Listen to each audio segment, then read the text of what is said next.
বেকারদের বই খাপ। মিরাজ সদ্য বেকার হওয়া তরুণ। সোহেল চিরকালীন বেকার, আত্মবিশ্বাসে টনটনে। তুই বিশ্বাস করবি না ভাই, চাকরিটা গেল কেবল এই জন্যে যে বসের সঙ্গে কথা বলার সময় আমি জানালার বাইরে তাকাইছিলাম। বাহ, তুই তো দেখছি সজায় চাকরি খাসস।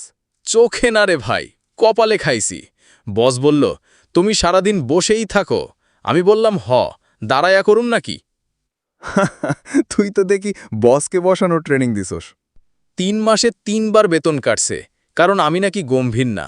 হাসলে আবার কয় অফিস সিরিয়াস না নাকি। এখন কি করবি?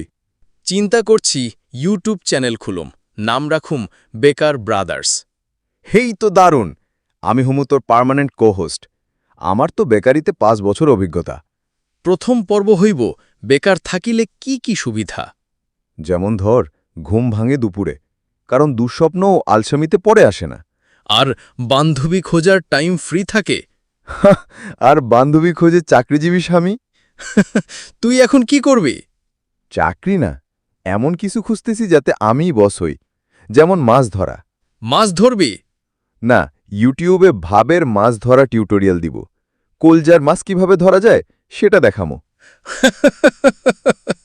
তুই তো দেখি প্রফেশনাল বেকার না, পুরা আর্টিস্ট। ভাই, চাকরি তো সবাই করে, বেকারই একটা আর্ট।